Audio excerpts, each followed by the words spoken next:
దేవుడు ఒక వరాన్ని ఇచ్చాడు. మనం మారు మనసు రక్షణ పొందిన తర్వాత, రక్షణ పొందిన వెంటనే దేవుడు ఒక వరాన్ని, పరిశుద్ధాత్మ వరాన్ని ప్రభు మనకు అనుగ్రహించారు. ఆత్మను మనం క్యారీ చేస్తున్నాం, పరిశుద్ధాత్మను మనం మోసుకుని వెళ్తున్నాం. పరిశుద్ధాత్మ దేవుడు మన హృదయంలో ఉన్నారు. ఎంతమంది హృదయాల్లో పరిశుద్ధాత్మ దేవుడు ఉన్నారని భావిస్తున్నారు? Praise God. నో డౌట్, మీరు రక్షించబడినటువంటి వ్యక్తులైతే మీరు పరిశుద్ధాత్మను కలిగి ఉన్నారు.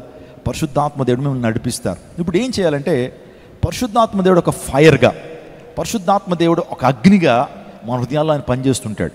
మన పురుకొలుపుతాడు, మనల్ని హెచ్చరిస్తాడు, నీతిని గురించి పాపాన్ని గురించి ఒప్పింప చేస్తుంటాడు.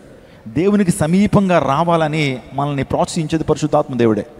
మిమ్మల్ని ఈ ప్రాంతానికి నడిపించింది ఎవరో తెలుసా? మిమ్మల్ని ఈ ప్రాంతానికి వెళ్ళమని ప్రోత్సహించింది ఎవరో తెలుసా? ఆలోచన ఇచ్చింది ఎవరో తెలుసా? పరిశుద్ధాత్మ దేవుడే. మీరు ఆత్మకు లోబడే ప్రాంతానికి వచ్చారు.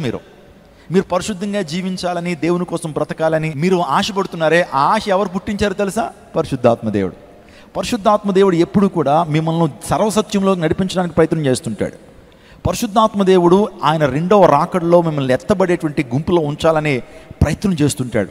పరిశుద్ధాత్మ ఎప్పుడు కూడా తండ్రి అయినటువంటి దేవునికి మీరెప్పుడు కూడా సహవాసులు ఉండాలని ఆయన ఎప్పుడు కూడా ఆశపడుతుంటాడు. అందుని బట్టి మనం ఏం చేయాలంటే, మనలో ఉన్న పరిశుద్ధాత్మను ఆరనివ్వకుండా చూసుకోవాలి. ఈ ఫైర్ని ఎప్పుడు కూడా ఆర్పనివ్వకుండా చూసుకోవాలి. అందుని బట్టే ఆత్మను ఆర్పకుడి, ఈ మాట మనం చూస్తూ ఉంటాం. దేవుని లేఖనాలు ఏం చూస్తుంటాం? ఆత్మను ఆర్పకుడి, పరిశుద్ధాత్మ దుఃఖపడితే ఆరిపోతాడు. అర్థమవుతుందా? ఆత్మను ఆర్పకుడి అనే మాట మనం చూస్తున్నాం. పరిశుద్ధాత్మ దేవుడు ఎప్పుడు ఆరిపోతాడు మన హృదయాల్లోనంటే, ఆయన దుఃఖపరిచినప్పుడు. పరిశుద్ధాత్మ దేవుడిని ఏం చేయకూడదు? దుఃఖపరచకూడదు. మనకు దేవునికి వ్యతిరేకంగా ఏదైనా కార్యం చేస్తే, ఒకవేళ మనం విశ్వాసిగా ఉంటూ మరలా అవిశ్వాసిగా బ్రతుకుతున్నట్లయితే, మనం యేసుప్రభు రక్తంలో కడగబడి మరలా లోకంలో జీవిస్తున్నట్లయితే, మనలో ఉన్న పరిశుద్ధాత్మ దేవుడు దుఃఖపడతాడు. ఏంటి, నా ప్రేమను సరిగ్గా అర్థం చేసుకోలేకపోయారా? ఎందుకు సర్వసత్యంలో నడిపించబడట్లేదని పరిశుద్ధాత్మ దేవుడు దుఃఖపడతాడు. అందుని బట్టి మనం ఏనాడు కూడా పరిశుద్ధాత్మను దుఃఖపరిచేటువంటి విధానంలో ఉండకూడదు. నా ప్రియ దేవుని నాగమ్మ చాలా సూటిగా మాట్లాడుతాను ఈ రోజున. మనలో ఉన్నటువంటి ఆత్మను ఆర్పకుండా ఉండాలంటే ఏం చేయాలి? మనలోని పరిశుద్ధాత్మ దేవుడు దుఃఖపడకుండా ఉండాలంటే ఏం చేయాలి? ఎప్పుడు కూడా పరిశుద్ధాత్మ దేవుడిని మనము సంతోషపెట్టాలంటే ఏం చేయాలి? ఎంతమంది ఆత్మను సంతోషపెట్టాలని ఎంతమంది ఆశపడుతున్నారు? పరిశుద్ధాత్మ దేవుడు మనల్ని బట్టి సంతోషించాలి, మనల్ని బట్టి దేవునికి ఒక మంచి సాక్ష్యం ఇవ్వాలి అనే ఆలోచన మీరు కలిగి ఉన్నట్లయితే, దేవుని సేవకుడు ఈరోజు వాక్యపు వెలుగులోంచి 4 శ్రేష్టమైన విషయాలు చెప్తాను. ఈ విషయాలు మీరు జరిగిస్తే పరిశుద్ధాత్మ దేవుడు ఆరకుండా నీ యొక్క జీవితంలో ఆత్మ ఎప్పుడు కూడా ఆ అగ్ని ఎప్పుడు నీలో రగులుతూ ఉంటుంది. స్తోత్రం చెప్పండి, హల్లెలూయా. కాబట్టి మనం ప్రభు సన్నిధిలో మండాలండి. సో పరిశుద్ధాత్మ శక్తితో మనం మండాలి. అతడు మండుచూ ప్రకాశించుచున్న దీపమని యేసుక్రీస్తు ప్రభు వారు ఒక వ్యక్తి గురించి మాట్లాడాడు. ఆ వ్యక్తి పేరు ఏంటి? బాప్తిస్మిచ్చు యోహాన్.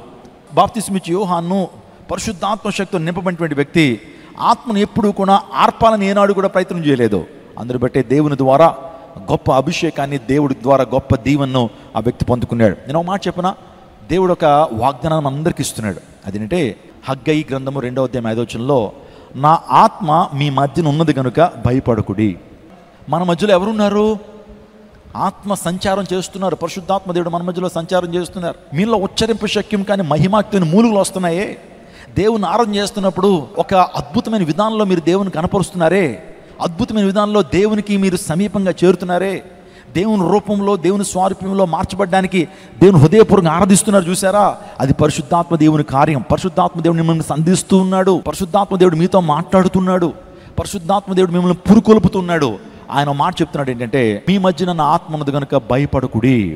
మీ మధ్యన ఆత్మ ఉన్నది కనుక భయపడకుడి. ఈరోజు ప్రభు అందరికీ వాగ్దానం ఇస్తున్నాడు, నా ఆత్మ మీతో ఉంది కాబట్టి భయపడొద్దు. మీ మధ్యలో నా ఆత్మ ఉన్నది కాబట్టి భయపడొద్దు. పరిశుద్ధాత్మ దేవుడు మనలో ఉన్నారు, మనతో ఉన్నారు. ఎక్కడైతే ఆయన నామం 2-3 కూడి ఆరాధిస్తారో వారి మధ్య ఉంటానని చెప్పినటువంటి దేవుడు. కేవలం 2-3 చేరి ఆయన నామను ప్రార్థిస్తారో పరిశుద్ధాత్మ దేవుడు ఆ ప్రాంతానికి వచ్చేస్తాడు. స్తోత్రం చెప్పండి, హల్లెలూయా. మీతో ఉంటాడు, ఆయన మిమ్మల్ని నడిపిస్తాడు. ఈరోజున భయం గుప్పిట్లో మనిషి ఉన్నాడు. కరోనా మరలా వినపడతా ఉంది, చాలామందికి భయం వేసిపోతూ ఉంది. ఏమైపోతామో, ఏం జరుగుతుంది అనుకోండి. ఏం భయపడనక్కర్లా. ప్రభువు మీతో ఉండగా కరోనా మీకు ఏం చేస్తుంది? ప్రభువు మీతో ఉండగా దుష్టుడు ఏం చేయగలుగుతాడు? ప్రభువు మీతో ఉండగా మీకు విరోధి ఎవరు? అందుని బట్టి భయపడొద్దు. నిజంగా దేవుని ఆత్మ పాత నిబంధన కాలంలో సంసోను మీద దిగి వచ్చినప్పుడు, గత ఆదివారం చెప్పాను కదండి, సంసోను మీద దేవుని ఆత్మ దిగి వచ్చినప్పుడు నిజంగా సంసోను ఒక పచ్చి దవడ ఎముక తీసుకుని 1000 మంది ఫిలిష్తీయుల్ని ఏం చేశాడు?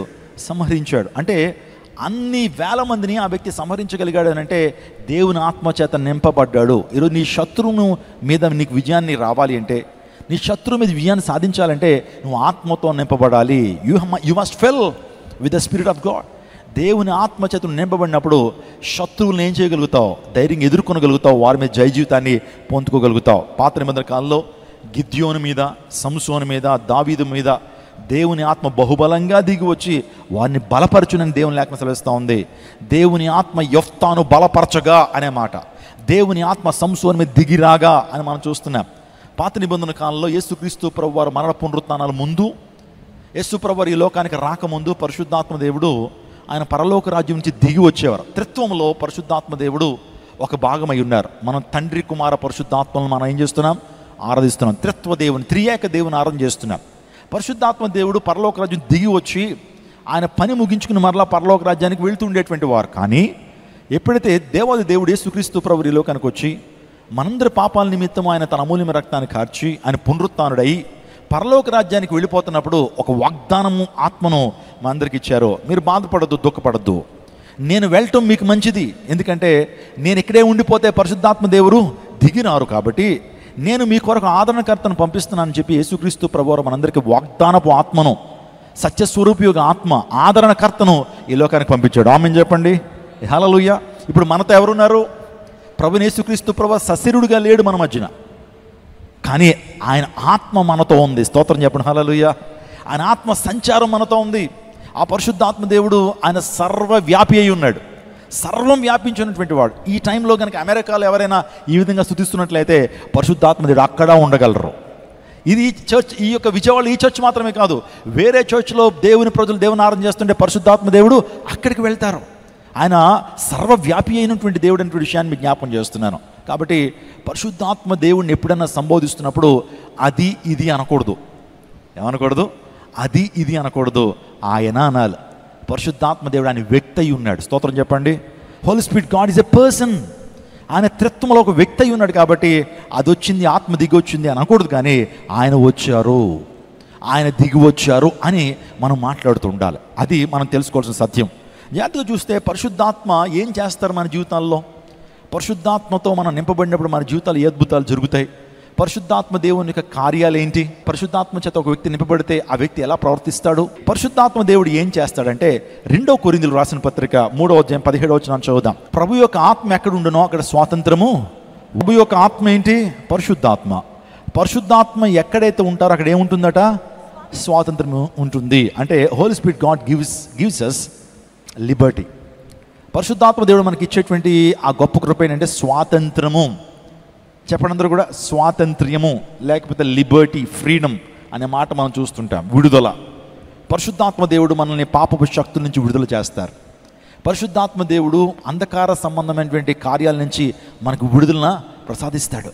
అందుని బట్టి ఆయన మనకు స్వాతంత్రాన్ని ఇచ్చేటువంటి దేవుడు. రెండోదిగా పరిశుద్ధాత్మ దేవుడు ఏం చేస్తాడంటే 2 తిమోతికి రాసిన 1వ అధ్యాయం 7వ వచనం చదువుదాం. దేవుడు మనకు శక్తియు ప్రేమయు ఇంద్రియ నిగ్రహము గల ఆత్మనే ఇచ్చెను గాని పిరికితనం గల ఆత్మను ఇయ్యలేదు. దేవుడు ఏ శక్తిని ఇస్తున్నాడట మనకి? ఇంద్రియ నిగ్రహాలంట. ఏమంటే ఇంద్రియాలను నిగ్రహించుకునే శక్తి. ఏమంటే మన శరీరంలో రేగుతున్నటువంటి ఆ ఇంద్రియాలు ఉన్నాయే, మన శరీరంలో ఉన్నటువంటి కామపు పాపపు ఇచ్చలు మనలోంచి బయలుదేరుతున్నప్పుడు పరిశుద్ధాత్మ దేవుని కలిగి ఉన్నప్పుడు మనం ఏం చేస్తామంటే ఇంద్రియ నిగ్రహాన్ని కలిగి జీవిస్తాము. పాపాన్ని కంట్రోల్ చేసేటువంటి ఆ గొప్ప కృప పరిశుద్ధాత్మ ద్వారా మనం పొందుకుంటాము. పాపాన్ని జయించేటువంటి అంత కృప పరిశుద్ధాత్మ ద్వారా మనం పొందుకుంటాం. ఆయన మనకు ప్రేమయు శక్తియు ఇంద్రియ నిగ్రహం గల ఆత్మను ఇచ్చారు, కానీ పిరికితనం గల ఆత్మను ప్రభు మనకు ఇయ్యలేదు. స్తోత్రం చెప్పండి. హల్లెలూయా. పరిశుద్ధాత్మ చేతను నింపబడితే పాపాన్ని జయిస్తావు, ఇంద్రియాలని నిగ్రహించుకుంటావు. పరిశుద్ధాత్మ చేతను నింపబడినప్పుడు పాపాన్ని నువ్వు ఏం చేయగలుగుతావు? రెసిస్ట్ చేయగలుగుతావు. ఆత్మదేవుడు పాపాన్ని రెసిస్ట్ చేసేటువంటి ఆ గొప్ప కృప నీకు ఇస్తాడు. నువ్వు ఆత్మలో దిగజారినటువంటి వ్యక్తివి అయితే ఊరికినే పాపానికి లొంగిపోతావు. ఊరికినే పాపానికి చిన్న టెంప్టేషన్స్ కూడా నువ్వు లొంగిపోయి పాపం చేస్తావు. దేవుని ఆత్మచేత మెండుగా నువ్వు జీవిస్తే, దేవుని ఆత్మచేత మెండుగా నింపబడితే ఇంద్రియ నిగ్రహం ఆత్మను ప్రభువిస్తాడు. పిరికితనం ఆత్మను ప్రభువుడు, ధైర్యం ఇచ్చేటువంటి ఆత్మను ప్రభువిస్తాడు. పేతురు ఎంత పిరుకోడండి, చిన్న బిడ్డకు కూడా భయపడి అమ్మమ్మ అస్సలు లేని యేసు ప్రభుతో అసలు నాకు యేసయ్యకి అసలు నాకు సంబంధమే లేదు అని చిన్న బిడ్డ అన్న, అంకుల్ మీరు యేసయ్యతో ఉన్నారు కదా, యేసు ప్రభుతో మిమ్మల్ని చూశానంటే అమ్మతోడమ్మ ఒట్టమ్మ అసలు యేసయ్య అంటే నాకు తెలియదు, ఎందుకంటే భయపడిపోయాడు. యేసయ్యని ఎలాగ బంధించి తీసుకెళ్ళిపోయారో, యేసయ్యని ఏ విధంగా కొరడాలతో కొడుతున్నారు, నన్ను కూడా కొరడతారేమో అని భయంతో పారిపోయినటువంటి ఆ పేతురు ఎప్పుడైతే ఆత్మదేవుడు అతన్ని సంధించగానే 3,000 మందికి, అక్కడ అనేక మంది వ్యక్తులు ఉన్నారండి, రకరకాల ప్రజలు ఉన్నారు, అక్కడ వివిధ దేశాల నుంచి వచ్చినటువంటి వారు ఉన్నారు, అందులో శాస్త్రులు ఉన్నారు, పరిచయాలు ఉన్నారు, సద్దూకాయలు ఉన్నారు, విమర్శించేటువంటి వారు ఉన్నారు, బయటికి రా చూసుకుందాం నిన్ను చంపేస్తాం అన్నటువంటి వారు ఆ ప్రాంతంలో ఉన్నప్పటికీ కూడా పేతురు ధైర్యంతో బోధించాడండి. భయపడలే ఎవరికి. ధైర్యంతో ఎప్పుడైతే బోధించాడో 3,000 మంది ఆ ప్రాంతంలో రక్షించబడ్డారట. స్తోత్రం చెప్పండి హల్లెలూయా.